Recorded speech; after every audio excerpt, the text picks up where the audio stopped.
안녕하세요. 이창용 한국은행 총재가 이제 침체를 얘기하면서 금리 인하는 부적절하다 라고 얘기하고 4월 달에도 기준금리를 두 번 연속 동결했습니다. 사실상 한국의 경제가 망가지는데 한국은행 총재가 일조하는 것 같습니다. 어떻게 저러한 결정을 내릴 수 있는가 참 의아하죠. 그래놓고 지금 뭐라고 하고 있습니까? 금리 인하 언급은 부적절하다. 일단 개소리하고 있는 겁니다. 왜? 그냥 금리를 내리지 왜? 3.5에서 0.5% 내리지 그러냐. 뭐 애시당초 한국 경제에 한국의 물가를 뭐 낮출 생각 자체도 없으면서 저렇게 막장 짓을 하면서 나중에 많은 국민들에게 어떠한 원망, 어떤 역적으로 기억이 되려고 저러나 라는 생각이 들죠. 뭐 추가 인상 가능성을 열어뒀다고 하는데 추가 인상 가능성을 열어놓으면 뭐합니까? 이미 한국과 미국의 금리 격차가 너무 저렇게 심해지는데요. 뭘 믿겠냐라는 거죠. 게다가 2분기부터 물가가 3%대로 꺾일 거라는 전망도 내놨답니다. 정신이 나간 거죠. 그냥 사실상 한국은행의 가장 기본적인 임무인 물가를 책임지겠다라는 생각 자체가 없는 겁니다.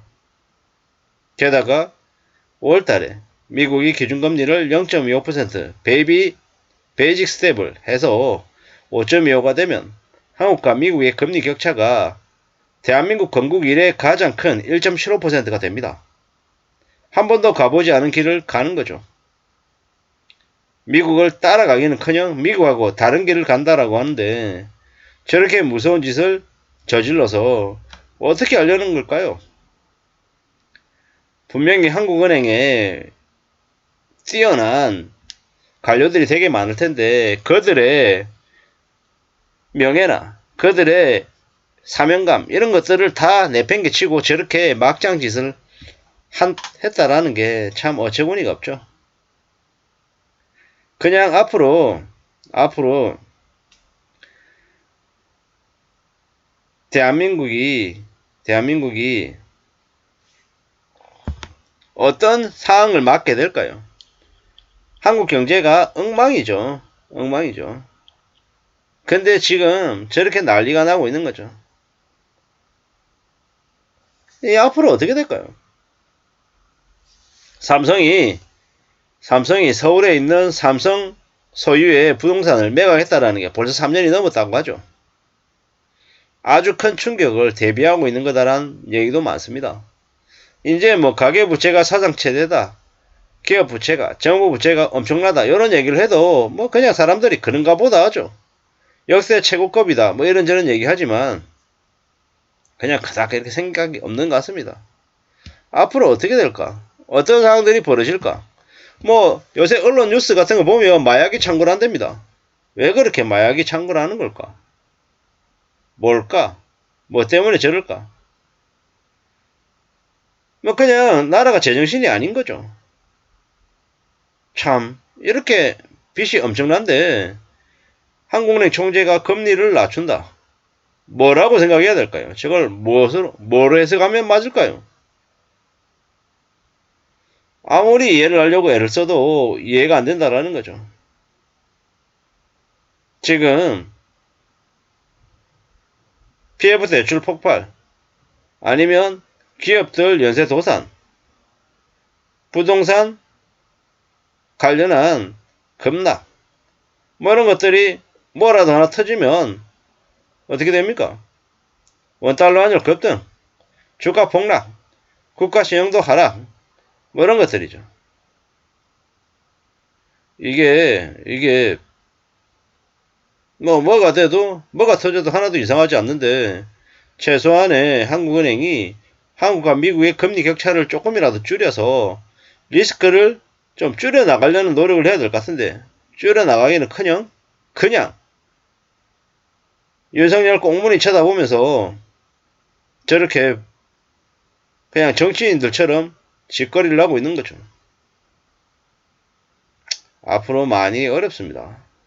더 어렵고 더 힘들 것 같다라고 생각해야 될 것 같습니다. 이제는 아무도 믿지 마시라. 아무도. 지금의 한국은행은 더욱더 최악을 향해 달려가고 있다라고 생각하면 맞겠습니다. 올달에 1.75%의 간격이 벌어지고 그 다음에 2%의 간격이 벌어질 수도 있겠다라고 생각합니다. 사실상 지금 현재 이장영 총재라고 하는 이는 대한민국의 경제 역적이다. 이완용과 같은 놈이다 라고 얘기해도 과언이 아닐 것 같습니다. 그래놓고 기대가 가하다 추가 인상 가능성을 열어뒀다 일단 개소리를 하고 있죠. IMF에서 왔다고 외환 보이고 충분하다고 한국 경제 펀더멘탈이 튼튼하다고 일단 개소리를 했습니다. 앞으로 2023년에 한국은 경제성장 마이너스를 찍습니다. 마이너스를 찍고 되게 많이 안 좋은 상황으로 흘러갈 것 같습니다. 충격이죠. 충격입니다. 물가가 좀 내려갔다고 저렇게 금리를 동결하는데 시장은 어떻습니까? 앞으로 어떤 일이 벌어지겠습니까? 꽤 충격적인 일이 계속될 것입니다. 무서운 일이 계속 생기는 거죠. 경상수지 적자는 2개월 만에 연속 적자. 그리고 무역수지는 13개월 연속 적자. 이렇죠. 사실상 한국은행은 지금 현재 대한민국에 최소한의 경제 브레이크 역할을 해줘야 되는데 그 역할 자체를 그냥 놔버렸습니다. 한국은행이라고 하는 데서 얼마나 앞으로 엄청난 재앙을 몰고 올지 좀 숨죽이고 지켜봐야 되겠죠. 불확실성이 커졌다. 계속 불확실하죠. 이러다가는 2023년 하반기에 한국은행이 기준금리를 3.5에서 3.25나 3.0으로 내리는 일도 벌어지겠다라는 겁니다. 충격적인 일입니다. 충격적인 일. 오죽하면은 뉴스에서도 이렇게 얘기 안 해요. 한국과 미국 간의 금리차가 확대되면 환율 상승, 외국인 자금 유출 기조가 강해져서 금융 외환 시장에 안정을 해칠 수가 있다는 우려가 나온다. 그냥 놔버린 거죠. 아니 나 몰라. 그냥 니네들 알아서 살아. 빚쟁이들 이제 죽어. 연끌족들 내가 조금 이렇게 살려줄게. 살려는 드릴게. 일단 개소리를 하는 거죠. 앞으로 많은 충격들 이제 벌어진다라고 봐야 되는 거죠. 이 댓글에 그렇게 돼 있네요.